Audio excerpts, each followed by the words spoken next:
merci à tous ceux et toutes celles qui sont présents ici sur ce webinaire.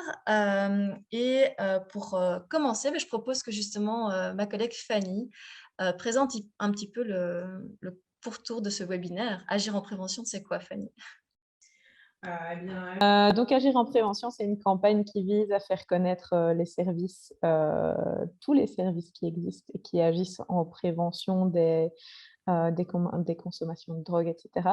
Donc voilà, il y a beaucoup d'associations différentes dans le secteur et donc le but est de faire connaître nos services et auprès des personnes qui pourraient en avoir besoin avec toute la multitude de méthodes et d'associations que ça implique.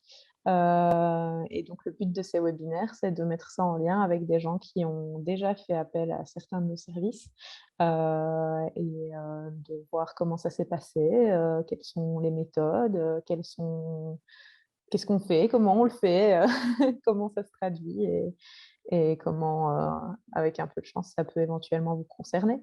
Voilà. Voilà, toutes les informations liées à cette campagne sont sur le site Agir en prévention et vous pouvez trouver aussi tous les opérateurs qui agissent dans le domaine. Ici, vraiment, l'idée n'est clairement pas de vous expliquer ce qu'il faut faire quand il y a consommation et de donner des recettes toutes faites ou des solutions miracles. C'est plutôt de vous faire découvrir un aperçu de c'est quoi l'approche promotion de la santé via justement les témoignages d'Emeline. Donc, voilà, je vous annonce tout de suite que ceci n'est pas une formation qui va vous donner des outils pratico-pratiques, c'est plutôt un échange avec Emeline sur ce qu'elle a vécu et ce qui a pris sens dans son contexte de travail, dans son environnement, via un accompagnement. On va aussi avoir l'occasion dans les questions-réponses de creuser certaines choses comme par exemple où travaille Emeline et qu'est-ce qui fait la spécificité de son travail. Je trouve que c'est intéressant aussi. On va commencer tout de suite en en se présentant d'abord. Donc, moi, je suis Laetitia, formatrice à Infodrogue, et en demandant à Emeline de se présenter, d'expliquer où elle travaille. Si je te donne la parole, Emeline. Oui, donc bonjour, voilà, moi c'est Émilie Williams, je suis donc psychologue de formation et je travaille actuellement au refuge Bruxelles. Donc de manière plus large, voilà, je suis référente psychosociale là-bas au refuge, qui est donc un centre d'hébergement pour jeunes entre 18 et 25 ans, LGBT, donc c'est-à-dire toutes les personnes qui s'identifient comme étant lesbiennes, gays, queer, transgenres également, intersexes, enfin voilà, toutes les identités ou les orientations de genre possibles. Donc nous, on est vraiment ciblés sur ce public-là. Et donc notre champ d'action, c'est pour les jeunes qui se trouvent en situation de rupture familiale suite à une errance, suite à un coming out qui s'est mal passé, suite à d'autres raisons pour lesquelles il y a eu rupture familiale ou sociale. Et donc on propose un hébergement de 3 mois durant lesquels chaque jeune bénéficie d'un référent psychosocial et on va tenter en fait de faire un peu effet tremplin et de remettre le jeune en marche, au moins sur un plan administratif, de pouvoir essayer de débloquer un revenu d'intégration par exemple, de pouvoir remettre une adresse, une carte d'identité, un numéro de téléphone, toutes les choses administratives auxquelles ils ont pu être confrontés et certains droits qu'ils ont pu perdre. Et aussi évidemment se projeter un petit peu dans le futur, que ce soit pour un logement plus pérenne, éventuellement une recherche de travail, une recherche de formation, voilà, un accompagnement qui est vraiment assez large, qui est assez individuel et qu'on essaie d'établir à l'arrivée avec le jeune, voilà, à quoi est-ce qu'on aimerait bien arriver pour sa sortie de refuge. Et donc ça, c'est un petit peu notre projet. Merci Emeline. Du coup, c'est peut-être intéressant d'expliquer comment ça se fait qu'à un moment donné, dans le projet, vous vous êtes dit on va appeler Infodrogue. Comment ça s'est passé? Qui y a pensé? Comment ça s'est décidé? Si tu peux nous expliquer un petit peu. Oui, tout à fait. Oui, il faut savoir que le refuge, c'est finalement une association assez jeune, hein. On a vraiment commencé le terrain en 2018. Et donc voilà, on a avancé un peu comme ça, pas à pas. Et on s'est rendu compte, bien sûr, qu'en recevant tous ces jeunes et en faisant l'hébergement de jeunes, En fait, c'est le terrain qui nous a un peu imposé et où on s'est rendu compte qu'il y avait consommation souvent chez vraiment beaucoup de nos jeunes et que quelque part, à la fois, c'était difficile d'en parler parce que c'était un peu tabou, que eux n'osaient pas forcément nous en parler, que nous, on ne savait pas très bien comment l'aborder avec eux, si ce n'est par l'interdiction ou par l'obligation de deux, et puis finalement, ça ne marchait pas très bien.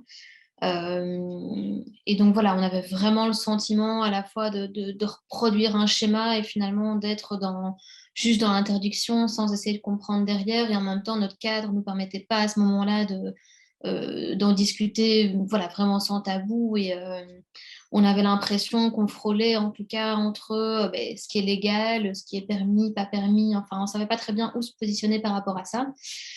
Et les conduites étaient évidemment très fréquentes, voilà, vu le public qu'on reçoit. Et donc, on a fait cette démarche, en tout cas, à un moment, de se dire, mais on a besoin d'être avec des professionnels qui sont confrontés et qui ont quand même quelques balises pour nous. Et donc, voilà, en cherchant un peu, on est très vite finalement tombé sur le site d'Infordrogue. C'est notre stagiaire psy qui avait pris contact à l'époque pour avoir un petit peu plus d'informations. Et puis voilà, très vite le contact s'est fait et on a fixé un premier rendez-vous. Si je ne me trompe pas, pour que votre équipe puisse présenter justement ce que vous faites, ce que vous ne faites pas, et si on choisit de démarrer ensemble le projet. Oui, donc ici, l'avenue, enfin, la première accroche chez nous, ça a été en effet la stagiaire. Et puis, c'est vrai que très vite, on essaye de rencontrer les équipes pour ce qu'on appelle une analyse de la demande.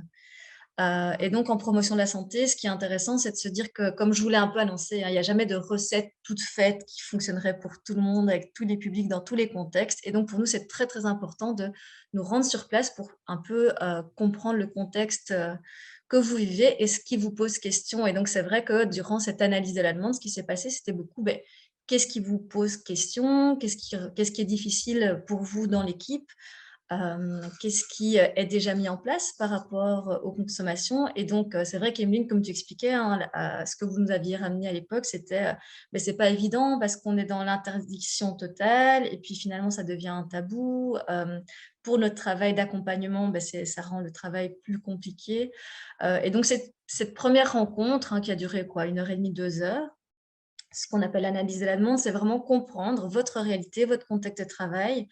Et il faut savoir qu'on vient on vient toujours à 2 formateurs lors de ces premières rencontres pour que justement, on puisse penser à peut-être des questions l'un l'autre ou entendre des choses que l'un ou l'autre n'entendrait pas, pour essayer vraiment de s'adapter et de comprendre qu'est-ce qui se joue pour vous dans votre institution et qui serait intéressant à travailler par la suite.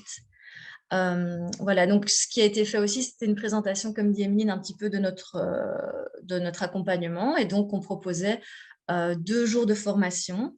Et ensuite, on est revenu 3 mois plus tard pour un premier moment de post-formation. Et on va revenir très prochainement pour un deuxième moment de post-formation d'1h30, 2 heures, 3 mois après. Et l'idée, c'est de voir un petit peu comment on peut encore accompagner le projet, avoir une écoute ou peut-être juste parfois un regard autre. Le fait d'être une personne extérieure à l'institution avec une grille de lecture peut parfois avoir un autre regard ou un questionnement sur des choses qui avaient peut-être été pensées juste quand on est le nez dans le guidon ou dans la question de la gestion quotidienne. Parfois, c'est plus compliqué. Donc, c'est un petit peu l'idée de revenir à ces moments-là en post-formation. Donc ça, c'est un peu le travail en promotion de la santé. Et c'est vrai, ce qu'on explique aussi à ce moment-là, c'est que on a une approche très globale. On ne va pas se focaliser sur un type de produit, par exemple, juste la marijuana ou juste, j'en sais rien moi, le LSD ou juste... maintenant, c'est le protoxyde d'azote qui inquiète beaucoup. On va plutôt avoir une grille de lecture globale sur les consommations et sur les comportements addictifs. Et on va aussi approcher l'individu dans sa singularité et sa globalité, tout comme le contexte dans lequel on va. Comme j'ai expliqué, pour nous, c'est très important d'essayer de comprendre l'institution et de toujours se poser en accompagnateur en promotion de la santé. On essaie vraiment de se dire, c'est vous les experts de votre lieu de travail, c'est vous qui connaissez les contraintes, les réalités, vos missions. Et donc, on essaye juste de poser des questions pour faire des liens sur ce qui est possible ou pas. Et puis, c'est à l'équipe de construire ces liens. Et donc, ça, c'est important aussi de savoir qu'on accompagne des équipes de la même institution. Pour nous, c'est vraiment important parce qu'il y a beaucoup de choses qui se jouent sur co-construire des pistes ensemble qui aient du sens pour l'équipe même. Si vous aviez mis en place de nouvelles règles, seule, Emeline, par exemple, dans ton coin, sans faire intervenir d'autres personnes, dont les bénévoles de l'institution, peut-être qu'elle n'aurait pas été suivie parce que pas comprise, parce qu'il n'y avait pas d'adhésion, parce qu'il n'y avait pas de sens par rapport aux fonctions d'autres personnes. Donc, nous, on travaille vraiment au niveau de l'institution dans nos accompagnements. Voilà un petit peu pour la présentation de ce qui s'est passé au tout début. Moi, je pense que déjà maintenant, pour les personnes présentes qui apparaissent dans les spectateurs, ça serait intéressant de voir si vous avez des questions, soit par rapport à ce qu'Emeline a expliqué sur les réalités de son institution, comment ça se passait, les consommations, ou même comment fonctionne l'institution, quelles sont ses missions, où elle est située. Enfin voilà, si vous avez des questions sur l'institution ou sur ces premiers moments où le travail qu'on fait lors de cette analyse de la demande, n'hésitez pas. Voilà. Oui, Ah voilà. Donc moi, c'était plutôt une question qui t'était destinée, Laetitia. Donc j'entends que par rapport à Emeline et son équipe, tu as fait un accompagnement en analyse de la demande. Et je me demandais, donc, j'imagine que vous êtes sur Bruxelles. Et je me demandais, dans cet accompagnement, est-ce que c'est uniquement le bruxellois ou est-ce que vous accompagnez des équipes? Oui, donc on se déplace partout en Wallonie. On a beaucoup de déplacements d'ailleurs en Wallonie. Oui, on se déplace partout. Mais en effet, le refuge, par contre, est une institution sur Bruxelles. Ouais, ça, j'ai entendu qu'Emeline le disait. Ouais. Voilà. Mais nous, en effet, à Fort-Drogue, nos bureaux sont près d'Arlois, rue du Marteau, pour ceux qui connaissent, tout près de la place Saint-Josse. Voilà. Est-ce qu'il y a d'autres questions, soit sur comment fonctionnent ces moments de formation, de post-formation, d'analyse de la demande, ou sur le refuge en tant que tel, sur le travail du refuge? Je ne sais pas si on aura tous l'occasion de se présenter, mais en tout cas, moi, je suis référente à Suétude dans une école du Namurois. Et donc, précédemment, je travaillais chez Trampoline pendant une dizaine d'années. Et notre circulaire change. Et donc, voilà, du travail qu'on faisait précédemment, maintenant, il va falloir former des équipes. C'est là où je voulais rejoindre ce que tu disais, Laetitia. Et donc, les missions changent fortement même. Et c'est compliqué quand tu viens du terrain, quand tu es en première ligne du terrain, et tout à coup, on te dit, ah ben non, maintenant, vous allez passer à la formation d'équipe, parce qu'il faut autonomiser les écoles. Et donc, voilà, moi, j'étais bien intéressée, mais peut-être que ça ne fera pas partie ici. J'ai lancé ça comme ça. Effectivement, c'est quelque chose qui va être nouveau pour moi. Donc, j'ai déjà mis des choses en place. Mais peut-être qu'effectivement, une analyse de la demande et ce que tu disais, hein, les balises, les préalables. Voilà, c'est quelque chose qui m'intéresse, et d'en rendre le pouvoir aux professionnels. Mais je suis vraiment en plein dedans, parce que c'est et mon professionnalisme et celui qu'il va falloir, les partenariats qu'il va falloir créer. Dieu sait qu'en école, c'est très, très compliqué, parce que c'est une vieille dame qui bouge difficilement. Oui, Doris, vous avez raison, hein, les institutions écoles, c'est vraiment, ce sont des grosses structures, des grosses institutions. Je sais qu'il y avait d'autres personnes présentes ici dans le panel, dans les spectateurs qui étaient aussi d'école. Mais oui, il y a toute une difficulté qui est que le refuge, Émile va plus raconter, mais vous êtes une petite équipe, on a pu former toute l'équipe.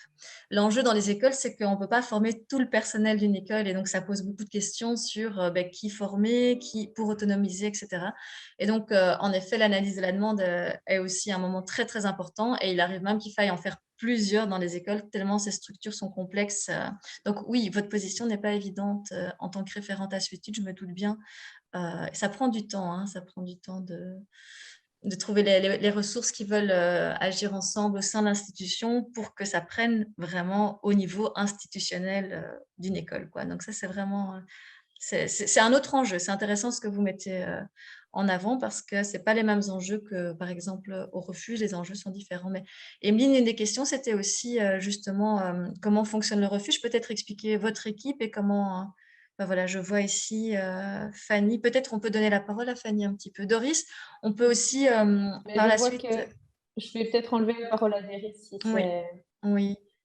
Mais en tout Si cas, c'est- n'hésitez pas par la suite à rester en contact aussi par rapport à votre question spécifique. Mais c'est intéressant, en effet. Là, vous illustrez que chaque institution est différente. Et donc, Et je vois peut-être... que Julie avait une question. Ouais. Il y en a quelques-unes qui se sont accumulées Oui, maintenant. peut-être pour répondre aussi à Doris, c'est vrai que bon, nos contextes sont différents évidemment, mais ça faisait en tout cas en filigrane partie aussi de notre question, à savoir que ben voilà, on a aussi des bénévoles qui changent, on a aussi des stagiaires forcément qui changent et que donc forcément, ben, comment transmettre aussi. C'est vrai que la formation, c'est un temps d'institution pendant quelques heures, quelques mois, et comment transmettre après et garder des balises que nous, on va pouvoir peut-être faire des moments de formation, on va dire, avec nos bénévoles, transmettre en tout cas. Oui. Je ne sais pas si je réponds à la question de Julie, si elle a la main levée, ou si je réponds au chat. Il y a des questions des questions écrites. Ouais, je propose qu'on donne la parole à Julie comme elle est, et puis après on reprendra dans le chat, ça va? Donc Julie, vous avez la parole. Merci, bonjour à tous. Je ne sais pas si vous m'entendez. Oui. Voilà, donc moi je suis assistante sociale au CPS de la Louvière, donc c'est encore un autre domaine. Donc ici, nous on est plus confrontés à des personnes qui arrivent chez nous en première ligne avec des demandes de revenus, mais qui sont parfois sous emprise, etc. Donc c'est vrai que moi je venais assister à ce webinaire plutôt, pas pouvoir avoir des recettes miracles, hein, ça on se doutait bien que c'était pas le but, mais voir un peu par rapport à ce public précarisé et souvent avec ou sous affluence en tout cas, mais comment on pouvait, nous, le personnel assistants sociaux de première ligne, être sensibilisés et pouvoir les recevoir. Donc ça, je ne sais pas si vous, dans vos formations, vous pouvez également venir faire des formations aux travailleurs pour plutôt nous sensibiliser et voir quel type de comportement, d'action, comment on doit se situer par rapport à eux. Alors, à ce moment-là, plutôt que d'intervenir, vous ne saurez pas intervenir au cas par cas pour chaque participant, ça, je l'ai bien compris. Mais voilà, voir si ça se faisait en CPS aussi, alors des formations pour le personnel. Voilà. Ok, mais donc ici c'est plutôt une question, je pense, pour Infodroc, si je ne me trompe pas. Oui, tout à fait. Oui. Mais donc oui, on fonctionne aussi avec une analyse de la demande pour essayer de comprendre qu'est-ce qui peut avoir du sens pour votre CPS, parce qu'en fait, chaque CPS aussi est différent, fonctionne différemment. Est-ce que c'est uniquement l'accueil de première ligne qui a besoin de réfléchir à justement ce positionnement et cette posture, ou est-ce que ça a besoin de faire intervenir d'autres personnes du CPS? Donc, enfin voilà, ça c'est vraiment... c'est des réflexions qui peuvent avoir lieu durant la formation.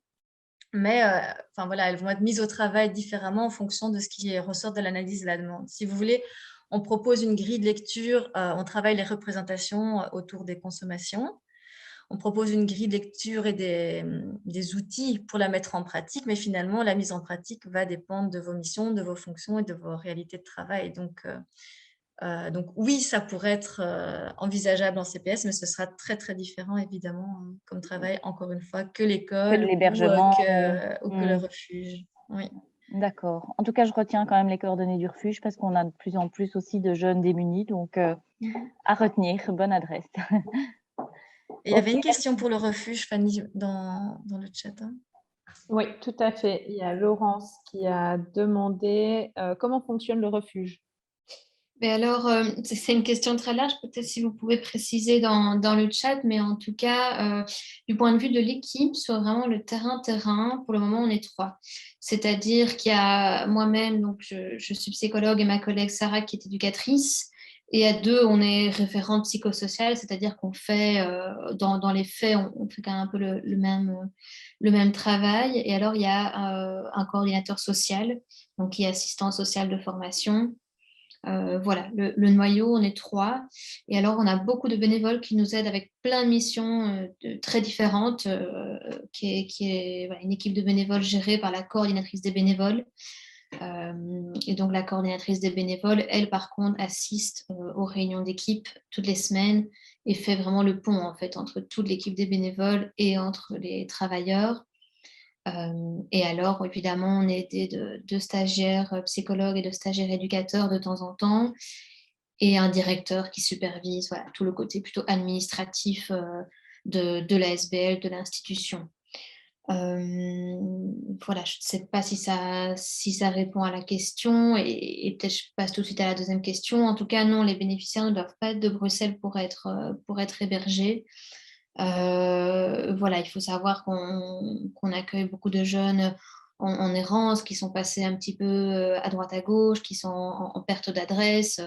On a un autre projet également qui héberge pour une plus longue durée des demandeurs d'asile LGBT. Donc, qui là, forcément, viennent d'un tout autre parcours, de tout autre pays. Donc, voilà, il ne faut pas forcément avoir une adresse de domicile, pas forcément à Bruxelles. Et nous, on va vraiment essayer de fonctionner pour donner la réponse et la décision aux jeunes en se disant mais quel est le degré d'urgence, quel est le degré de ce qu'on a à offrir à ce jeune-là, est-ce que ça va pouvoir, est-ce qu'on est adapté et approprié à cette demande ou est-ce que voilà, cette demande, on ne va pas pouvoir y répondre et donc on préfère soit orienter ou essayer de trouver une autre solution. Voilà, et donc c'était dans les modalités d'admission, c'était vraiment au cœur de ce qu'on a travaillé avec InfoDrogue aussi, puisque dans nos modalités, il y avait l'âge bien sûr, hein, donc 18-25 ans, une rupture familiale ou sociale et surtout pas de pathologie psychiatrique trop lourde ou d'addiction trop lourde.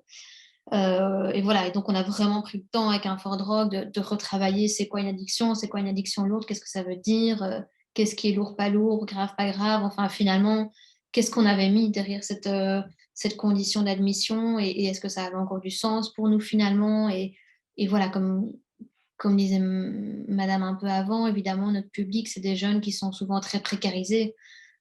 Tous les jeunes LGBT en rupture familiale n'atterrissent pas forcément chez nous. Et donc, ceux qui s'adressent à nous, mais forcément, c'est qu'on est un petit peu la dernière solution aussi et que le réseau social n'est pas là, la famille n'est pas là. Enfin, voilà. Des jeunes qui sont précarisés et qui se sont tournés vers d'autres moyens pour supporter leur situation. Par rapport à les bénéficiaires sont forcément des personnes LGBT. Oui. Oui, c'est-à-dire que c'est notre mission en fait. C'est évidemment pas l'idée de discriminer les personnes hétérosexuelles parce qu'il y en a qui sont dans le besoin aussi, mais voilà, c'est vraiment notre mission où ça démarre d'un constat que la ville de Bruxelles en tout cas manquait de ce qu'on appelle des safe places, donc des endroits où vraiment les personnes qui, au niveau de leur expression de genre, donc au niveau de l'apparence, de leur discours, etc., se retrouvaient en fait dans des institutions et n'y étaient pas du tout en sécurité. Et donc voilà, c'est le public qu'on accueille.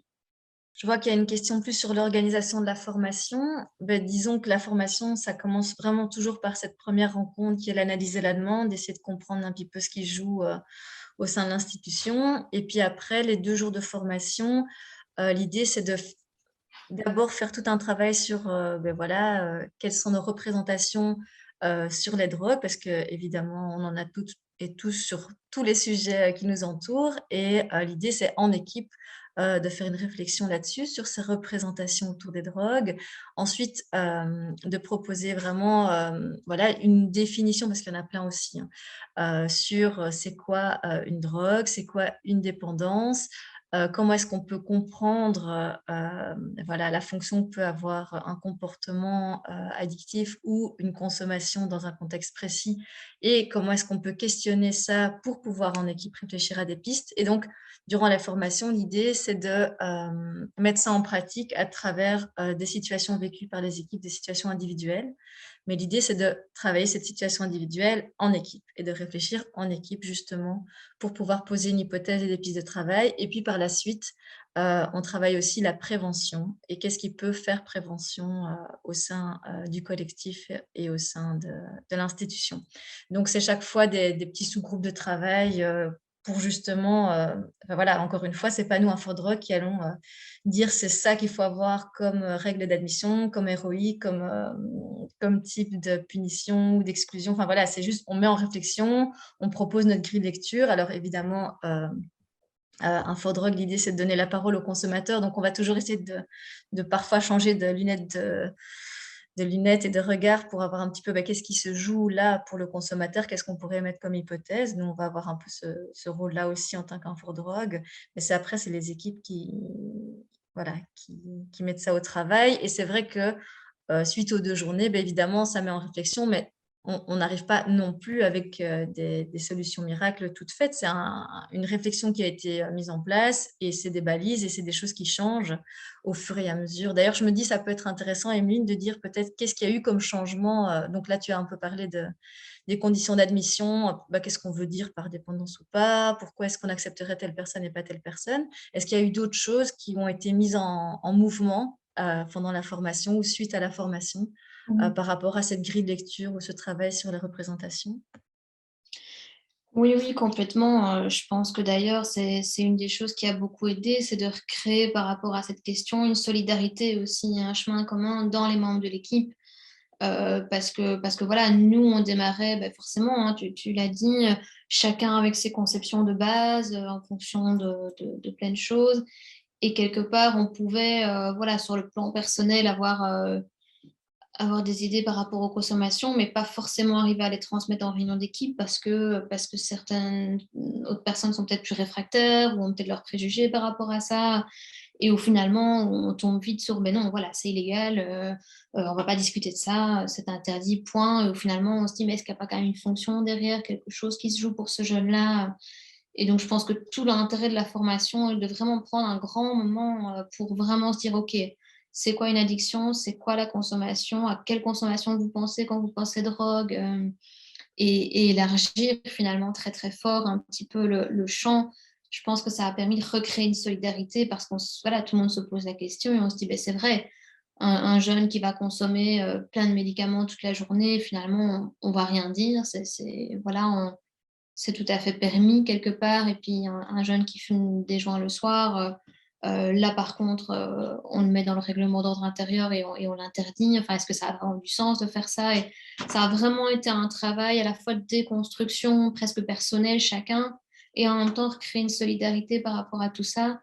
Et le changement principal, c'est celui du règlement d'ordre intérieur, voilà, où finalement, les consommations ne sont plus présentées comme interdites. Et alors, on le présente aux jeunes comme de conserver la possibilité de vivre en communauté. Ça, c'est la balise qu'on a créée finalement avec InfoDrogue. Hein. On ne l'avait pas imaginé comme ça, mais on s'est dit, voilà, on veut qu'en fait, la vie en communauté reste possible, peu importe la situation du jeune, en fait. Que ce soit des consommations, des comportements, des habitudes de vie, Notre balise, c'est ça, c'est que la vie en communauté, elle doit rester possible puisque forcément, ils vivent ensemble et donc on est bien obligé de faire avec ça. Mais que quelque part, on va mettre la consommation au même étage que d'autres comportements aussi et d'essayer de comprendre qu'est-ce qui est en train de se passer et surtout de dédiaboliser aussi.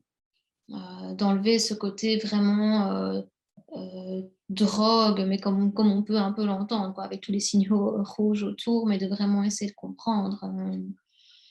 Ça, je dirais voilà, qu'on a levé cette interdiction et on a vu quand même assez vite les effets, dans le sens où on voit que nos jeunes arrivent à nous en parler, arrivent à dire, voilà, oui, en effet, moi, je fume des joints tous les soirs pour dormir. Oui, je prends beaucoup trop de médicaments. Oui, c'est vrai, je pratique le chemsex, par exemple, parce que c'est une question aussi. Enfin, voilà, on a l'impression que de nous avoir levé un petit peu le tabou et de pouvoir parler en équipe de nos représentations, d'une façon ou d'une autre, ça a permis à nos jeunes de lever un peu le tabou aussi et de venir nous en parler, tout en sachant que voilà, nous, la réponse qu'on a, c'est que si tu as envie de te faire accompagner, on peut t'aider. Si tu n'en as pas envie, on ne peut pas t'aider. On a nos limites parce qu'on travaille quand même un petit peu avec du cadre, avec du cadre légal aussi, mais on garde vraiment voilà, cette possibilité de la vie en communauté en tête et plus juste une interdiction pour le plaisir d'interdire, quoi.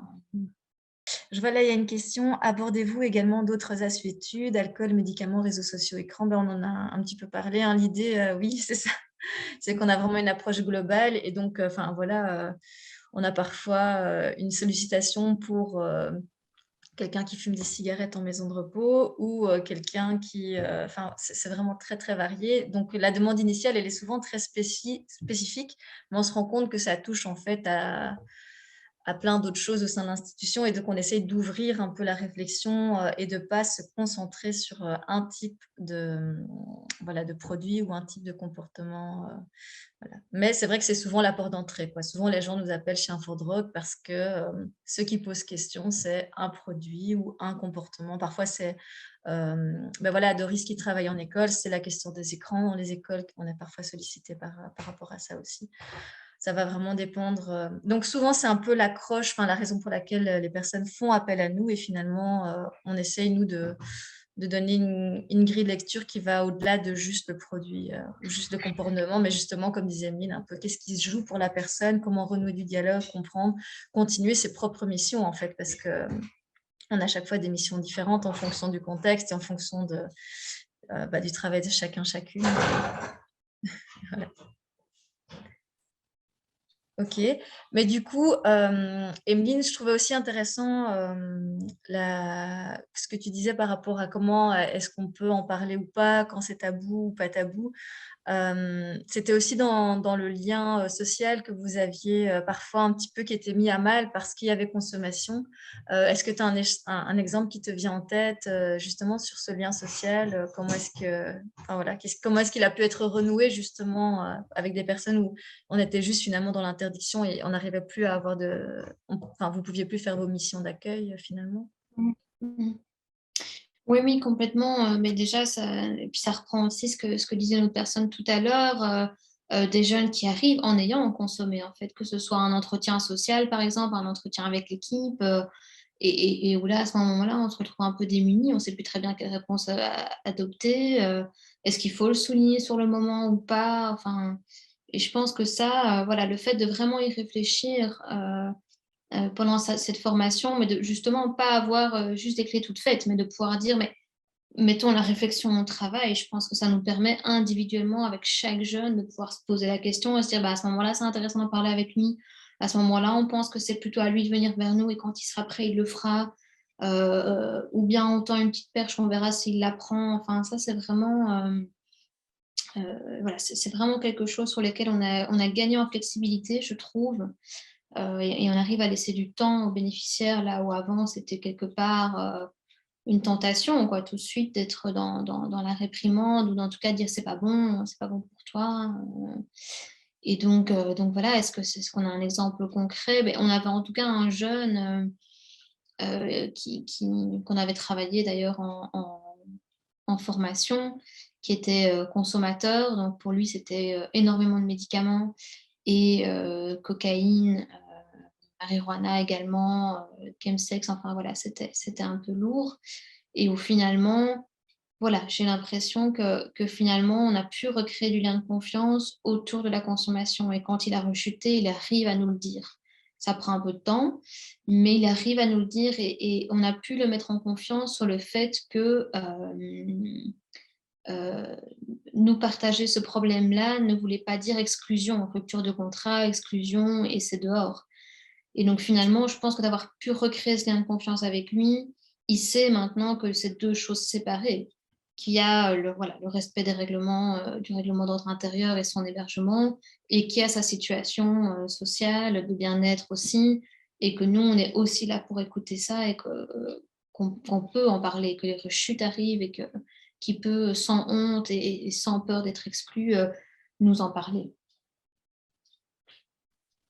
Oui, et ça c'est intéressant aussi par rapport à, voilà, comme tu disais, un peu tout un chacun est pris par ses représentations et ce qu'il pense devoir faire par rapport à « Ah, c'est mauvais pour ta santé, tu devrais pas faire ça ». Je me souviens qu'il y avait ce genre de discours parfois de bénévoles très, très bien intentionnés, hein, un peu moralisateur de « c'est pas bon pour toi ». Et donc c'est vrai que c'est aussi un petit peu l'idée de pouvoir réfléchir en équipe sur qu'est-ce qui va pouvoir faire prévention ou être entendu par la personne. Est-ce que lui dire que c'est mauvais pour la santé, voilà, comme sur le paquet de cigarettes, fumez-tu, est-ce que c'est vraiment ça qui va pouvoir le mettre en réflexion ou pouvoir lui faire travailler sur quelque chose d'utile? Voilà, on a pu mettre ça au travail aussi, je me souviens, durant la formation, c'était intéressant. Donc, C'est vrai que parfois aussi, on est pris par plein de bonnes intentions, mais chacun agit un petit peu avec ce qu'il pense fonctionner ou pas. Et le fait d'avoir le collectif qui réfléchit, c'est intéressant aussi. Ben voilà, je pense, comme tu disais tout à l'heure, c'est pas évident, vous avez beaucoup de bénévoles, etc. Donc, c'est un vrai défi aussi, quoi. Qu'est-ce qu'on dit, eux qui sont en première ligne quelque part avec les personnes soit sous influence, soit qui sont vues consommer, qui pensent avoir vu consommer. Qu'est-ce qu'on fait quand on soupçonne? Parce que vous, dans un lieu d'hébergement, c'est souvent ça. Qu'est-ce qu'on fait quand on soupçonne? Mais qu'est-ce qu'on fait aussi quand on voit? Donc ça, c'est des questions aussi qui peuvent être travaillées en formation ou en post-formation en fonction. Ouais. Oui, oui, complètement. Et voilà, ça nous arrive finalement assez souvent. Et on a vraiment pu aussi prendre la question, oui, au sens très large finalement, parce que on va vite avoir tendance à se dire, mais voilà, on constate une consommation de drogue et c'est pas bon pour ta santé, mais où on ferait pas ce genre de commentaires pour pour tout plein d'autres choses qui ne sont pas bonnes non plus pour le bénéficiaire. Et puis ça fait vite jugement de valeur. On est personne pour dire si c'est bien, pas bien, si c'est bon, pas pour la santé. Enfin, et puis c'est pas la question prioritaire dans leur tête non plus à ce moment-là. Et donc, je pense que voilà, c'est vrai que je crois que malgré tout, les jeunes sentent s'ils peuvent nous en parler ou pas. Même parfois, voilà, on leur dit, mais il faut aussi qu'ils puissent le sentir. Et c'est vrai que, encore récemment, on a un de nos jeunes qui nous a dit, tiens, voilà, là, ça fait 2-3 mois que je commence à me poser un peu et un peu plus m'installer. Et en fait, je remarque que je fume moins, j'ai moins besoin de fumer. En fait, quand je me sens mieux, je fume un peu moins. Mais voilà, en fait, on n'avait même pas eu ce discours-là avant avec lui, quoi. C'est vraiment une réflexion qu'il a eue et que lui a pu nous dire. Et voilà, et où finalement, on a reçu ça pour ce que c'était. Ni ah, bah, ça veut dire que tu fumais beaucoup avant, et ni ah, mais c'est génial, arrêter de fumer, c'est vraiment l'objectif numéro 1. Non, on a juste reçu en disant, mais voilà, si toi, tu sens que ça a un effet sur toi et que quand tu te sens mieux, tu fumes moins, voilà, j'entends et c'est tant mieux. Et si ça repart dans l'autre sens à un moment, c'est pas grave non plus. On est là aussi pour. Je vois qu'il y a des questions qui sont ajoutées entre-temps. Donc, accueillez-vous des enfants? Mais donc, Emeline, les âges, c'est de quel âge à quel âge tu pourrais rappeler? On accueille des personnes à partir de 18 ans, que des personnes majeures. Et alors, j'avais vu la question par rapport à un outil en primaire. Oui, si vous allez sur le site d'Infodrogue, il y a l'outil J'arrête quand je veux pour aborder la question des écrans. Donc, c'est à partir d'un roman écrit par Nicolas Ancion, et il y a une petite brochure pour lancer des petites animations autour du roman, donc on n'est pas obligé d'avoir lu tout le roman en classe non plus. Et alors, on a aussi développé il y a peu une brochure, les enfants, les drogues, les enfants et les pourquoi. Peut-être, Fanny, on peut le mettre dans le chat, hein, les deux liens, pour ceux qui ça intéresserait. Mais voilà, là, c'est vraiment un travail plus de mise en réflexion. L'idée, c'est voilà, c'est un travail différent, en effet, si on part des animations à partir du livre, ou si on fait tout un accompagnement avec son équipe pour réfléchir à des postures cohérentes à développer. Voilà, les objectifs ne sont pas les mêmes non plus à ce moment-là. Mais je vois qu'il est déjà presque 3 heures. Moi, j'ai proposé une pause du coup de 15 minutes. Donc, on se retrouve à 3 heures, bon, on va dire 3h15. Et on va avancer un peu plus sur qu'est-ce qui fait prévention selon Infodrogue, qu'est-ce qui peut être mis en place de façon collective et avec des questions-réponses aussi. Nous, on ne fait pas d'animation directe. C'est vrai qu'on est très souvent sollicité pour faire des animations auprès des publics directement. C'est une très bonne question, Doris. Nous, on préfère justement ne pas se substituer aux professionnels. Et donc, l'idée, c'est toujours d'essayer d'outiller les professionnels pour qu'eux-mêmes parlent à leur public.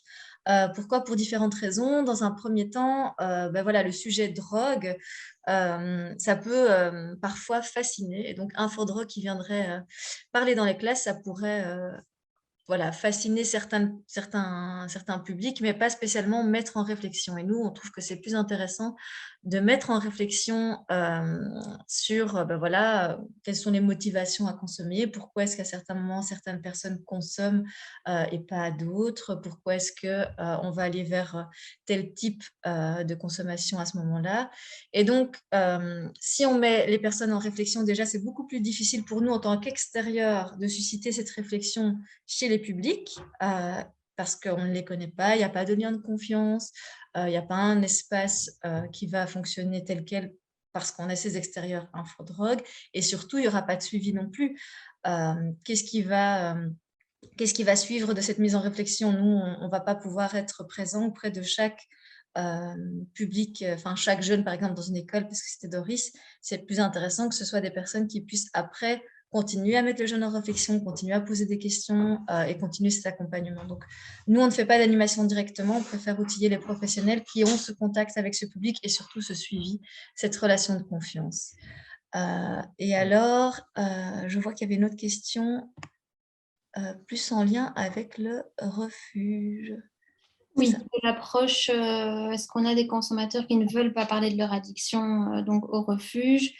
Voilà, nous, on a fait le choix après cette formation de laisser une porte ouverte en fait et que le jeune puisse se sentir en confiance de nous en parler. Mais il n'y a évidemment pas d'obligation ni à parler de sa consommation, ni à parler d'autre chose ailleurs. Et voilà, on essaye de mettre le jeune en confiance et on se rend bien compte que c'est des choses qui prennent du temps parfois et se confier là-dessus aussi. Surtout si on essaye de voir les choses sous l'angle de je consomme et je consomme peut-être pas pour rien et qu'il y a peut-être des raisons derrière. Et donc voilà, on n'oblige pas évidemment le jeune à en parler. On essaye de mettre une porte ouverte et de juste lever le tabou de voilà, si vous voulez en parler, on est là et on est d'accord d'en parler avec vous et voilà, on a la disponibilité pour le faire. Après, pas d'obligation évidemment. Mégane a une question pour Infordrogue. Donc, comment cela se passe si nous souhaitons bénéficier d'une formation, les modalités? Il suffit de prendre contact et donc on essaie de faire ce qu'on a appelé tout à l'heure une analyse de la demande, une rencontre. Après, il y a différents opérateurs. Donc, comme je disais aussi tout à l'heure, il y a tout le site Agir en prévention où vous avez différents acteurs qui travaillent aussi dans la promotion de la santé. Non, on n'a pas encore abordé les prix de la formation. En général, on essaye de toujours être un service accessible, mais le prix de base, c'est autour de 800 €. Voilà, mais ça dépend. Enfin, voilà, on s'adapte aussi aux institutions en fonction des moyens. Mais je trouvais ça intéressant, la question de est-ce qu'ils veulent en parler ou pas. Finalement, ce n'est pas vos missions non plus. Et enfin, je trouvais ça intéressant ce qu'Emeline disait, c'est une porte ouverte. Après, ce n'est pas une fin en soi, mais en tout cas, ils ne le cachent pas par peur d'être exclus, ce qui était peut-être le cas parfois avant. Oui, c'est ça. Comme je disais, il faut que la vie en communauté, elle reste possible parce que ça, par contre, c'est notre mission quand même. On travaille avec ça. Et donc, tant que c'est ce qu'on constate, on laisse les choses. Ça ne veut pas dire que nous, proactivement, on ne tend pas la perche quand même de temps en temps pour dire, ben voilà, on voit que c'est compliqué pour toi et on a l'impression qu'il y a d'autres choses qui rentrent en jeu, d'autres habitudes, d'autres comportements, peut-être des consommations et qu'on tend un peu la perche. Mais voilà, un jeune qui dit « moi, j'ai aucun problème et j'ai aucune envie d'en parler, j'ai toujours bien géré ma consommation voilà, on le reçoit, on entend et voilà, on travaille avec ce que le jeune nous donne aussi, évidemment.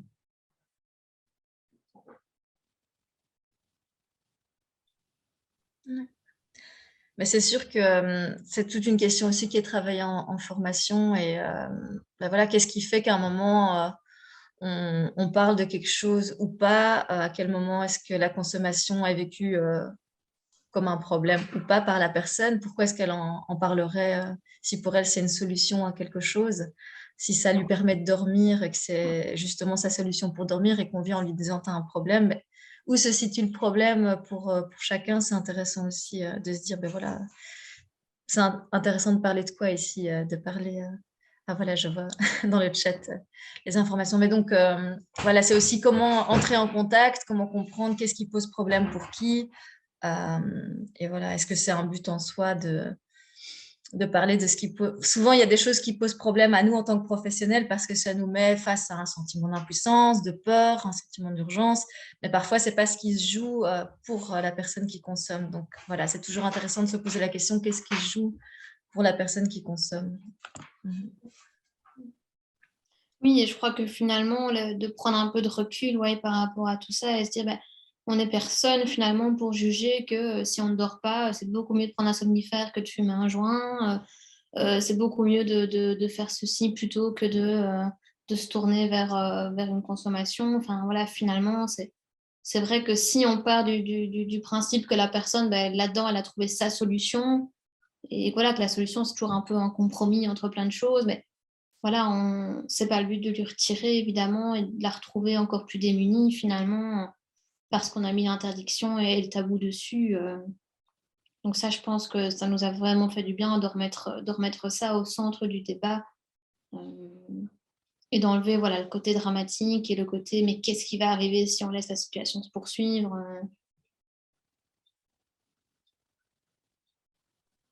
Oui, il y a beaucoup d'équilibre à trouver par équipe. Hein. Donc, souvent, c'est qu'est-ce qu'on fait? On ne veut pas dramatiser, on ne veut pas banaliser. Qu'est-ce qu'on peut mettre en place? Comment aborder la chose? Et ça, c'est vrai que c'est chaque équipe qui va co-construire un petit peu son équilibre à lui et la parole qui aura du sens par rapport, encore une fois, à la fonction occupée par la personne aussi, par rapport aux missions qu'on se donne, par rapport à la personne. Bonne journée, Caroline. Oui, tout à fait. C'est vrai que dans nos premiers entretiens, c'est quand même avant de recevoir la personne, donc dans le processus de préadmission, c'est une question qu'on posait, en tout cas de dire est-ce que tu consommes des drogues? Et bien sûr, tout le monde nous répondait non. Parce que quelque part, dans la question, il y avait déjà un petit peu peut-être un préjugé, et maintenant, on fait vraiment tout autrement. Et j'ai l'impression qu'en tout cas, quand je dis laisser une porte ouverte, pour moi, c'est un peu ça.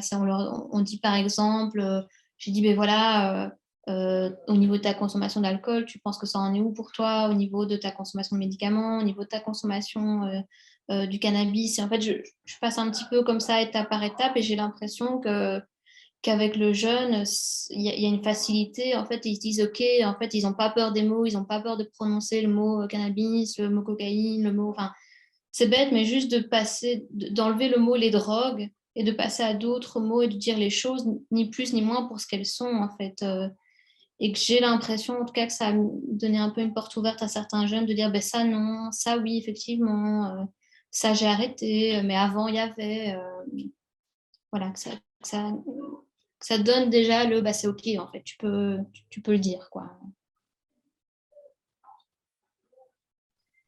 Oui, souvent, ce qu'on perçoit, nous, en tant que formateurs, en tout cas, c'est pas toujours une action concrète qui a eu lieu après la formation, mais simplement le fait de changer de regard ou de posture fait que, en fait, les bénéficiaires changent dans leurs interactions avec voilà, les professionnels. Ça, on entend souvent quand même qu'il y a eu un changement juste de par le changement de regard ou de posture. C'est pas une action concrète qu'on pourrait dire j'ai fait telle activité, mais le changement de posture fait qu'il y a des nouvelles choses qui arrivent, des nouveaux, même des changements de comportement.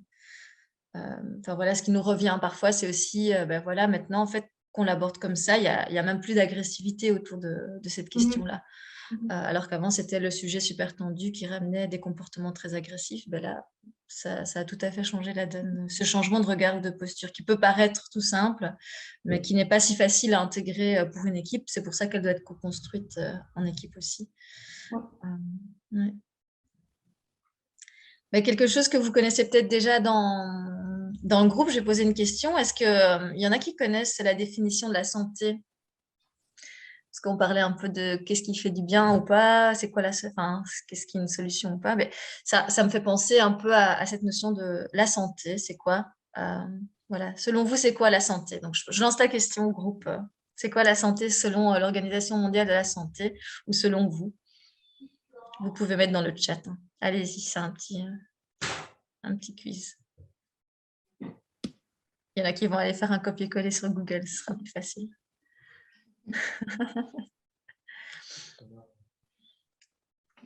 C'est quoi la santé selon vous? Bien-être physique et mental. Intégrité. Donc, il y a une définition de la santé qui existe par l'Organisation mondiale de la santé. Et pour vous aider un peu, très longtemps, on a défini la santé comme une absence de maladie. Et puis, il y a eu un shift. On s'est dit non, en fait, c'est pas ça. Alors, ici, je lis l'équilibre entre les différentes sphères de la vie. Ouais. Est-ce qu'il y a d'autres idées? Comment est-ce qu'on pourrait définir quelqu'un en bonne santé? Éléments, donc, Il y avait bien-être physique et mental, intégrité, l'équilibre entre les différentes sphères de vie. Bon, ben, il y a des éléments de la définition de l'Organisation mondiale de la santé. Donc, en fait, ce n'est pas une absence de maladie comme on l'a souvent défini. Complet état de bien-être physique, mental et social. Ben oui, PJ, évidemment. C'est qui de PJ qui est là? Et voilà, en effet, c'est ça. Donc, l'idée, c'est non pas une absence, mais bien un état de bien-être physique, mental et social. Et c'est vrai que avec surtout la situation sanitaire, on a un peu plus entendu parler de la santé mentale depuis 2020. Équilibre holistique. Oh, c'est beau, Ria, c'est magnifique. Tout à fait, c'est très joli. Mais donc, l'idée, c'est ça, c'est de se rappeler que finalement, la santé, ce n'est pas que physique, c'est aussi mental, mais aussi social. Et c'est tout aussi important le social que le mental ou que le physique. Et donc, chaque personne, pour avoir cet état de bien-être, va trouver en effet son équilibre et son équilibre ne sera peut-être pas le sien. Et ça, c'est vrai que je parlais de paire de lunettes. Souvent, par rapport aux consommations de drogue, nous, on a en tête l'état de santé physique uniquement. Et donc, on se dit, ah, mais c'est tellement dangereux pour sa santé physique. Et on n'a que ça en tête. Et bon, si on change de regard, peut-être que pour le consommateur, en fait, ça lui fait vraiment du bien au niveau de son lien social ou ça lui fait vraiment du bien au niveau de sa santé mentale. Et donc, voilà, rien que ça, se réouvrir sur le fait que peut-être qu'en fait, nous, on ne voit que les conséquences négatives sur sa santé physique, peut-être que pour le consommateur, en fait, il y retrouve quelque chose qui fait du bien pour son équilibre holistique, pour reprendre le terme d'Ouria, c'est très joli. En tout cas, pour voilà, soit de santé mentale, soit de santé sociale, parce que voilà, c'est là qu'il peut trouver sa place dans le groupe, avoir une identité au sein du groupe. Et donc, ça répond à quelque chose. En tout cas, chez Infodrogue, on est persuadé qu'on ne consomme pas sans raison. Il y a toujours, même si elle est souvent inconsciente, il y a toujours une bonne raison, en tout cas une intention positive derrière le fait d'aller vers une consommation pour la personne. Donc voilà, je trouvais que c'était intéressant de se reposer sur la question de c'est quoi la santé et à quel point parfois entre professionnels et bénéficiaires, il y a une différence de regard parce que voilà, les drogues, on pense qu'aux conséquences sur la santé physique et peut-être on oublie un petit peu le volet mental et social. Et social, ben voilà, il est très très souvent oublié alors que avoir sa place dans la société ou dans un groupe, c'est vraiment très, très important. On est des êtres humains sociaux, des animaux sociaux. Est-ce que, par rapport à cette réflexion-là sur la santé, ça vous fait écho à quelque chose dans vos pratiques ou dans votre travail? Je sais qu'il y en a qui travaillent dans la sphère du social ou dans la sphère de l'insertion socio-professionnelle. Ok, bah du coup, j'ai une autre petite question pour le groupe. On a parlé un peu du mot prévention. Ah voilà, rendre l'estime de soi, valorisation de soi. Ah oui, ça c'est dans votre pratique, j'imagine alors. C'est un petit peu ce que vous utilisez du coup, le travail sur l'estime de soi et la valorisation de soi. Ça c'est vraiment, en effet, c'est quelque chose qui va faire du bien à l'état de santé, en effet, ou beaucoup de mal si on n'y arrive pas, justement dans l'autre sens. Moi, je voulais un peu voir un petit peu ce que vous entendiez par prévention, peut-être aussi un petit peu. Est-ce qu'il y en a qui ont des pratiques de prévention ou des façons de vivre la prévention ou des idées sur qu'est-ce que pourrait être la prévention? Est-ce qu'il y en a qui ont déjà expérimenté des choses dans le groupe? Là, on emploie des mots parfois, hein, santé, consommation, ici prévention. Qu'est-ce que ça pourrait vouloir dire? Donc, je ne sais pas s'il y a des gens qui auraient une idée ou une approche de la prévention dans leur pratique. Voilà. Mais donc voilà, on a comme une de nos missions, c'est de venir faire des animations de prévention tout public, donc dans des groupes préconstitués. Donc ça commence en 4e primaire, je vais dire, jusque chez les seniors. Et donc on fait de la prévention contre c'est tous les thèmes qui touchent de près ou de loin à l'argent. Mais donc ça peut être les réseaux sociaux, ça peut être la santé, la consommation, l'alimentation, le budget, le surendettement, enfin, c'est très, très large. Mais c'est vrai voilà, moi je suis souvent interpellée par des comportements déjà addictifs très, très jeunes et je trouve qu'il faut vraiment pouvoir agir très tôt et pas de manière, comment dire, jugeante ou comme en tant que professeur ou en tant que professionnel, mais plus de manière ludique. Et c'est ça que je demandais, s'il y avait des choses, des outils ludiques qu'on pouvait utiliser ou en tout cas donner aux professeurs pour sensibiliser à toute une série de choses, parce que parfois, quand on intervient chez les adultes, c'est déjà trop tard. C'est du curatif puis du préventif. Donc voilà. Merci Catherine. Je vois qu'il y a Doris aussi qui voulait bien intervenir, donc on va peut-être donner la parole à Doris. Et voilà. Je travaille beaucoup en prévention, hein, évidemment, puisque je travaille dans les écoles. Donc, un peu comme la personne qui a parlé précédemment, je fais pas mal d'animations. Et enfin, ce qui me semblait vraiment important, c'est de libérer leur parole justement par rapport aux consommations. C'est aussi que l'école ne soit pas qu'un lieu où on apprend du savoir, hein, c'est où on met le bien-être au centre. Et enfin, ce que je remarquais beaucoup, c'est que, évidemment, ils ne se projettent pas, hein, comme tu disais, Laetitia, c'est très inconscient. Et donc, quand est-ce que ça devient problématique? Parce que ce n'est pas de diaboliser, comme le disait Emeline, euh, du tout, hein, c'est de savoir pour qui ça peut être problématique et quand est-ce que ça peut être problématique et quand est-ce qu'on glisse. Parce que le risque pour moi, ce que j'ai toujours en vue, c'est effectivement, c'est le moment où ça glisse. Donc, comme je le marquais, c'est de développer leur esprit critique par rapport aux drogues et de pouvoir se projeter et de voir quelles conséquences, puisqu'il va avoir un plaisir immédiat, mais effectivement, sur le long terme, peut-être que ça va partir en cacahuète. Je cherche un autre mot.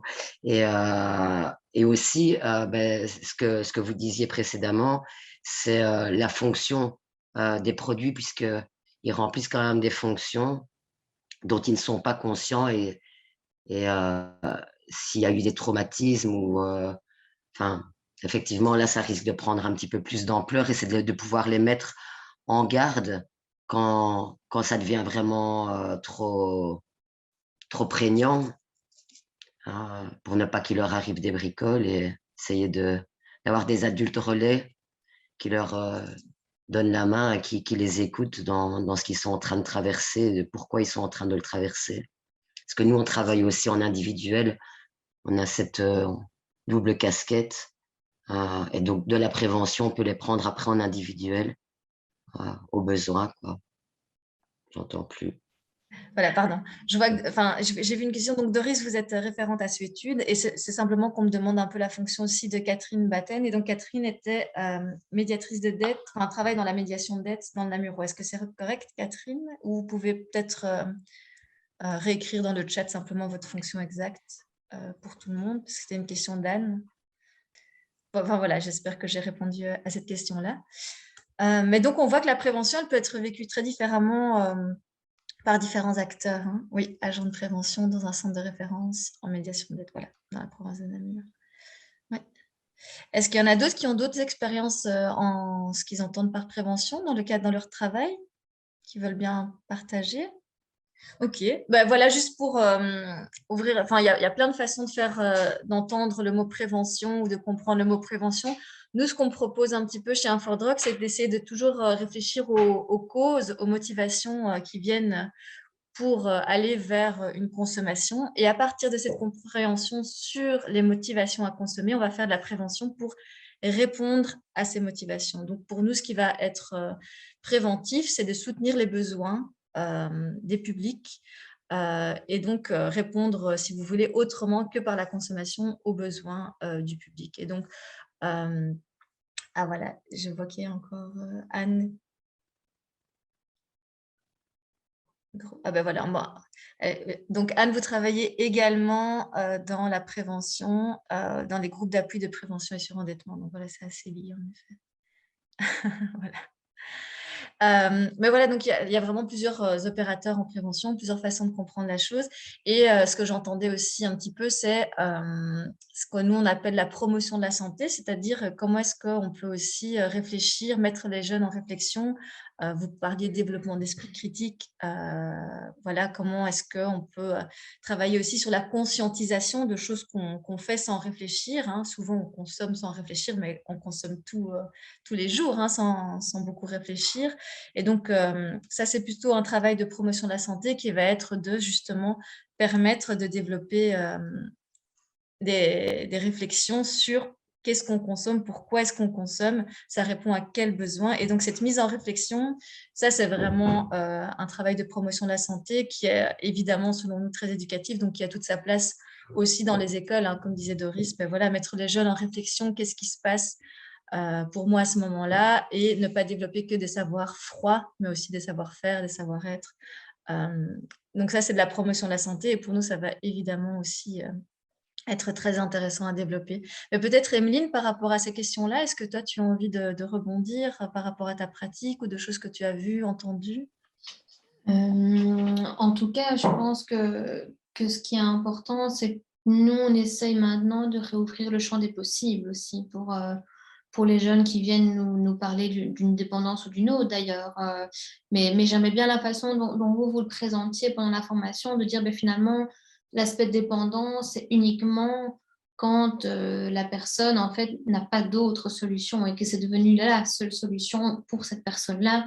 Et nous, on essaie de pouvoir se dire, est-ce qu'il n'y a pas moyen avec le jeune, s'il nous le demande, de réouvrir le champ des possibles et se dire, c'est certes une solution que tu as trouvée pour le moment, est-ce qu'il n'y en a pas d'autres? Est-ce qu'on ne peut pas essayer de réfléchir à d'autres solutions pour toi et voilà, et de ne pas rentrer dans un cause-conséquence qui serait beaucoup trop simple, mais de pouvoir se dire, c'est pas le fait de consommer qui fait que tu vas pas bien, hein, c'est le fait que tu vas pas bien et que peut-être que pour le moment, c'est ta solution, mais d'essayer de remettre l'accent sur qu'est-ce qui fait que tu ne vas pas bien pour le moment et de pouvoir ouvrir ce dialogue-là qui du coup juge pas le jeune en fait, juste sur base de la consommation et comme un truc qu'il faudra absolument arrêter et qu'après ça irait mieux, mais vraiment prendre le problème dans l'autre sens, à l'inverse. Là où peut-être c'est vrai quand on parle de drogue et quand on parle de choses qui nous effraient un peu parfois, on n'a pas l'habitude. On avait peut-être plus tendance à se dire très bien, on va te prendre un rendez-vous avec un médecin, on va contacter un centre de cure éventuellement pour voir si tu peux faire un sevrage. Enfin, voilà, quelque part, nous-mêmes, on ne voyait plus que ça comme solution, alors que peut-être qu'il y en a d'autres qui existent à partir du moment où le jeune nous dit, voilà, pour moi, c'est un problème, c'est devenu un problème. Et que tant que le jeune ne nous dit pas, pour moi, c'est vraiment un problème et je voudrais que tu m'aides ou que tu m'informes, quelque part, on essaie de respecter aussi, respecter ça. Ah oui, merci Emeline. C'est vrai que c'est aussi la question de l'orientation, souvent parce que drogue, on se dit l'orientation, souvent hein, dans l'esprit de beaucoup de professionnels, la seule orientation possible, c'est voilà, le centre de cure ou le médecin. Mais c'est vrai que c'est quelque chose qu'on avait travaillé aussi, je me souviens en post-formation. Mais qu'est-ce qui pourrait être mis en place par rapport à l'orientation? Finalement, c'est beaucoup plus ouvert quand le dialogue est là, quand on essaie de voir avec le jeune qu'est-ce qui pose vraiment souci à ce moment-là pour lui. Je parle du jeune, mais finalement, c'est dans tous les publics qu'on rencontre. Hein. Mais c'est vrai que si on... Enfin voilà, je pense que je n'apprends rien aux participants, mais si nous, en tant que professionnels, on ne passe pas par cette phase écoute et qu'est-ce qui pose problème à ce moment-là pour la personne, sur quoi elle a envie de travailler, et qu'on vient juste en disant tu as un problème, tu consommes, va vers ce centre de cure, c'est très rare que ça fonctionne, évidemment. Nous, chez Infodrogue, on a un service permanence téléphonique. C'est vrai qu'il y a souvent des parents inquiets ou des proches inquiets qui sont là, mais voilà, moi je veux absolument mettre mon jeune en centre de cure. Ouais, ce que mes collègues de la permanence essayent de travailler avec eux, c'est plutôt qu'est-ce qui se passe pour vous en tant que parent, qu'est-ce qu'on peut faire par rapport à vous et vous soutenir, mais finalement forcer le jeune à aller en centre de cure, c'est peut-être pas ça qui va permettre de mettre le jeune en réflexion enfin voilà, déjà, il ne va pas y aller s'il n'a pas envie. Et s'il y va de façon forcée, il n'y aura pas un travail, une amorce sur justement cette réflexion qui pourrait avoir lieu aussi. Donc, ouais. Je ne sais pas si par rapport à l'orientation, Emeline, tu as des exemples qui te viennent en tête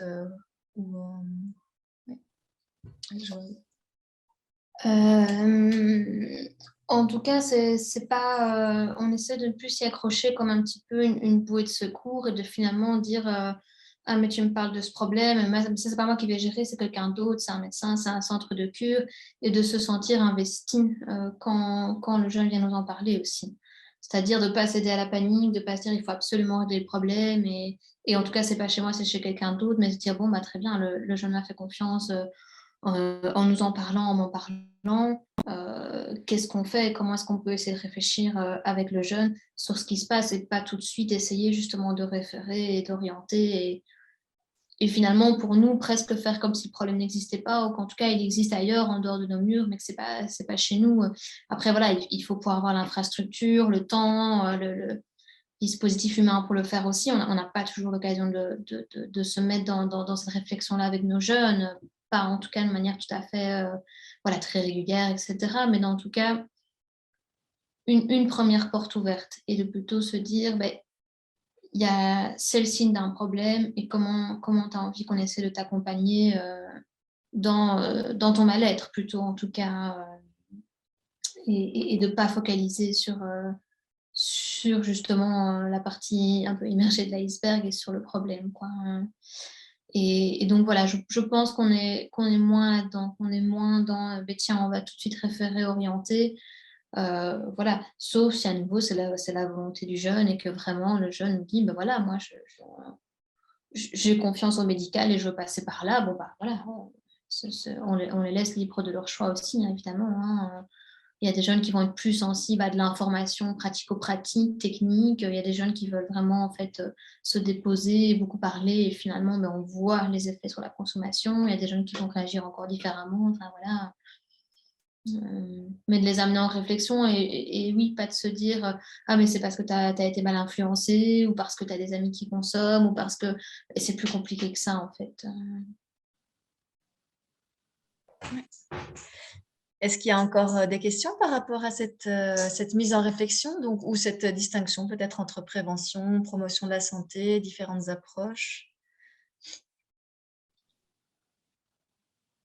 Parce que c'est vrai que vous avez tous des professions assez différentes, hein, dans le groupe. Donc, voilà, chacun... Enfin, voilà, Emeline est psychologue, donc évidemment, elle a une fonction aussi différente dans son accompagnement. Et c'est un lieu d'hébergement sur plusieurs mois. Il y en a qui sont juste dans la première ligne avec des personnes sous influence. Ça va être très, très différent. Mais je ne sais pas si vous avez... Ce que la formation apporte, c'est que si nous, on est à l'aise d'en parler, on sera à l'aise d'en parler avec le jeune et le jeune sera à l'aise d'en parler. De manière un peu générale, chacun est différent évidemment, c'est pas le cas pour tous, mais qu'en tout cas la formation, bêtement le fait d'en parler pendant 2 jours de formation entière, plus 2 moments de post-formation, plus le petit moment d'analyse de la demande, mais finalement ça nous a fait aussi, nous en tant qu'équipe et professionnels, mettre des mots, réfléchir, se contredire, repenser l'histoire et de juste pouvoir prendre voilà, tous ces mots-là et ces termes-là qui nous font un peu peur tels qu'ils sont. Et finalement, en fait, juste le fait de l'aborder avec le jeune, même dans la façon dont on le fait, on est plus à l'aise, quoi. On disait, voilà, il serait qu'il y a d'autres professions là, qui sont présentes aujourd'hui, mais ne serait-ce que voilà, qu'une personne qui reçoit un jeune qui est en effet sous influence au moment où elle la reçoit, peut-être que nous, le fait de l'avoir travaillé en amont, on sera tout à fait à l'aise en fait, de pouvoir dire aux jeunes, voilà, qu'est-ce qui se passe. Oui, tout à fait, hein, ça va être très différent ce qu'on peut appréhender, mais le fait de réfléchir en groupe et d'être surtout, je pense, en accord avec ce qu'on propose, parce que parfois, quand on a l'impression d'être seul face à « je dois décider là tout de suite comment je réagis par rapport à cette personne sous influence », c'est dur à porter seul. Est-ce que j'ai bien agi ou pas? Alors que si on a eu le temps de réfléchir en équipe et de donner du sens à la façon dont on va réagir, on se sent beaucoup plus légitime dans sa façon de répondre. Ouais. Et c'est vrai que souvent, nous, ce qu'on propose, c'est d'avoir quand même une personne de la hiérarchie présente aussi pour légitimer justement cette réflexion au sein de l'équipe. Ça, c'est important aussi. Donc, tant que faire se peut, on essaie en tout cas de mettre en place quelque chose qui va être cohérent et soutenant surtout pour l'équipe et pour les travailleurs. Parce que je pense que ce qui est soutenant, c'est justement de ne pas être seul dans sa réponse, mais de se dire « Ah, j'ai co-construit dans le cadre de mon contexte de travail, avec mes collègues, quelque chose qui a du sens pour nous. Là, je me sens plus à l'aise pour réagir comme ça. » Il est déjà -10, hein, donc ça ne laisse plus énormément de temps pour lancer un nouveau sujet. Est-ce que quelqu'un a encore peut-être une dernière question, soit sur le refuge, sur la campagne Agir en prévention pour Fanny? Peut-être, c'est une question pour tout le monde. Là, le quiz stop ou encore, est-ce que certains l'ont déjà utilisé? Quelles sont les réactions du public? quelqu'un veut réagir. Donc, nous, on n'utilise pas cet outil-là. Enfin, on ne propose pas spécialement cet outil-là. Donc, voilà, nous, on est plus en… Enfin, voilà, ce qu'on propose aux professionnels, c'est de développer un outil pour la mise en réflexion. Donc si cet outil peut permettre de faire cette réflexion sur les motivations à consommer, voilà. Un outil, c'est toujours un instrument qu'on peut instrumentaliser d'une façon ou d'une autre en fonction de la grille de lecture qu'on a ailleurs. Donc, finalement, il n'y a jamais d'outil d'outil qui va réagir de la même façon par chaque professionnel. Est-ce que peut-être, Alice, vous pouvez développer un peu plus? On peut vous donner la parole à Alice pour essayer de comprendre. Bonjour. En fait, oui, on a dans le cadre du PCS vu qu'il y avait un problème d'assuétude qui n'était pas traité sur notre commune, que ce soit un peu comme partout, l'alcool pour les adultes et le cannabis plus pour les jeunes. Et donc, on se disait comment le traiter de façon large avec un peu tout public.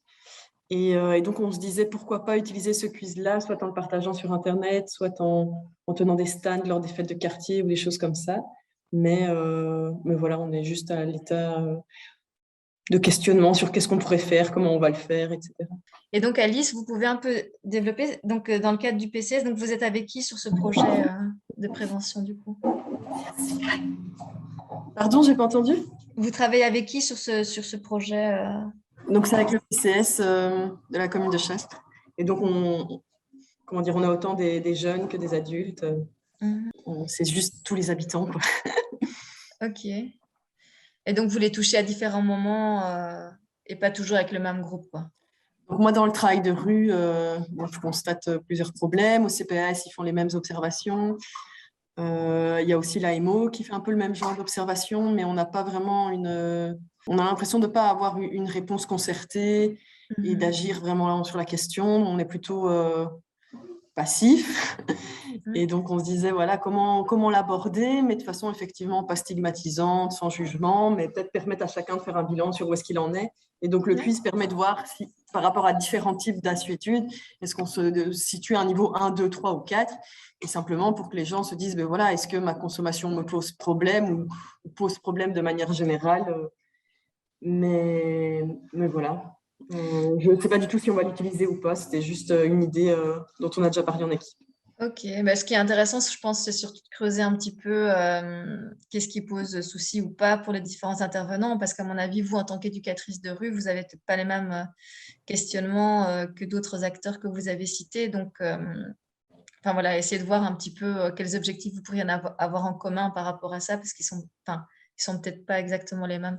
En vous entendant comme ça, je me dis c'est beaucoup d'acteurs différents, et donc c'est intéressant vraiment de se concerter, mais après, ça dépend aussi sur quoi vous voulez agir et sur quel public. Voilà, c'est vrai que voilà, pour la mise en réflexion, comme j'ai dit, c'est rarement juste une animation one-shot qui permet vraiment d'aller un peu plus loin. Donc, il faudrait voir quels acteurs peuvent aller plus loin, à quel moment. Vous, en tant qu'éducatrice de rue, j'imagine que vous revoyez les mêmes personnes. La MO, elle peut faire un suivi peut-être plus long. Réfléchir en amont aussi sur qu'est-ce qui pourrait être mis en place pour chaque public dans cette mise en réflexion. J'ai pas de réponse comme ça, mais je me dis que ce serait intéressant voilà, peut-être pas simplement l'outil, mais de voir qu'est-ce que vous voulez obtenir par rapport aux différents publics, en fait. Oui, c'est ça. Par rapport aux jeunes, c'est plutôt le problème de décrochage scolaire. Par rapport aux adultes, c'est plutôt les problèmes d'alcool au volant, de violence physique ou psychologique. C'est très large, en fait.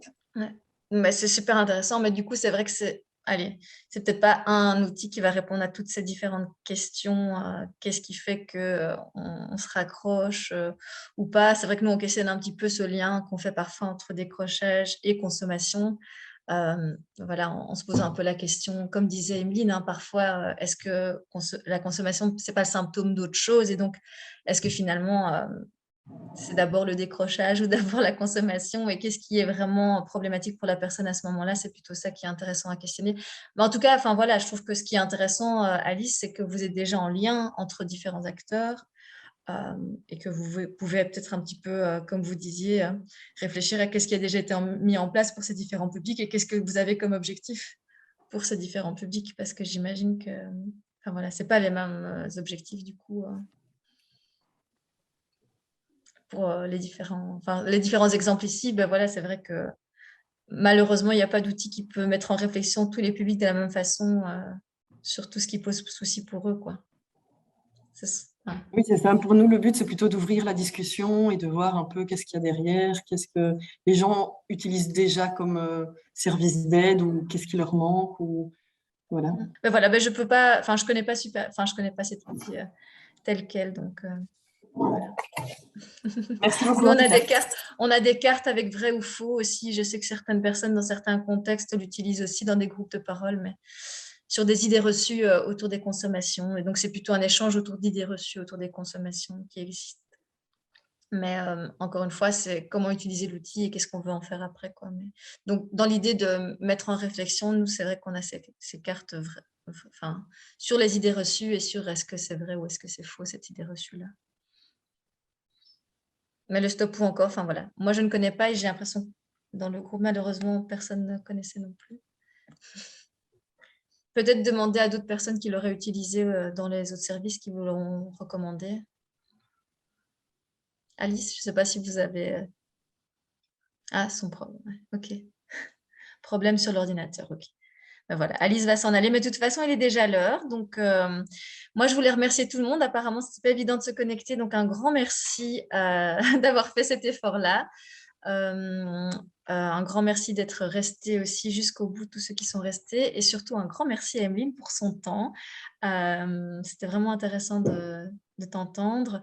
Et ben voilà, pour moi, c'était intéressant de voir comment vous aviez mis la grille de lecture en réflexion en équipe et d'avoir pu développer autant de pistes. Donc, je me réjouis de retrouver l'équipe du refuge bientôt aussi.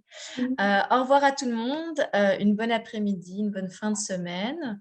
Et voilà, vous avez nos coordonnées si besoin et n'hésitez pas. Peut-être, Emeline, est-ce qu'il y a un mail général du refuge à mettre dans le chat que tu voudrais qu'on mette pour ceux qui auraient des questions sur Oui. Alors, il y a mon adresse mail à moi et il y a l'adresse mail info qui est plus générale. Et donc, à ce moment-là, les bénévoles distribuent, dispatchent, relaient. Donc peut-être que je peux la noter. Bah oui, pour ceux qui auraient des questions en plus, peut-être pour la suite. De toute façon, il y a le site internet du refuge et je disais, il y a aussi le site internet de Agir en prévention pour les différents opérateurs. Voilà. Oui, c'est ça. On a notre site internet, le refuge Bruxelles, et là, il y a toutes les adresses mail de chacun des travailleurs si vous voulez contacter l'un ou l'autre personnellement. Donc voilà, merci pour l'invitation aussi, en tout cas. Je note l'adresse mail. Au revoir. Et pour ceux que ça pourrait intéresser, le prochain webinaire sera le 23 juin de 10h à midi et il concernera l'insertion socio-professionnelle et les ASU-études. Donc voilà, ce sera notamment avec l'ASBL Nadja. Voilà, pour ceux que ça pourrait intéresser, ce sujet plutôt socio-professionnel. Vous pouvez aussi aller sur le site Agir en prévention pour vous inscrire. Voilà, tu peux dire le mot de clôture. Au revoir. Au revoir à tous, merci d'avoir été là et on espère vous retrouver bientôt. Au revoir.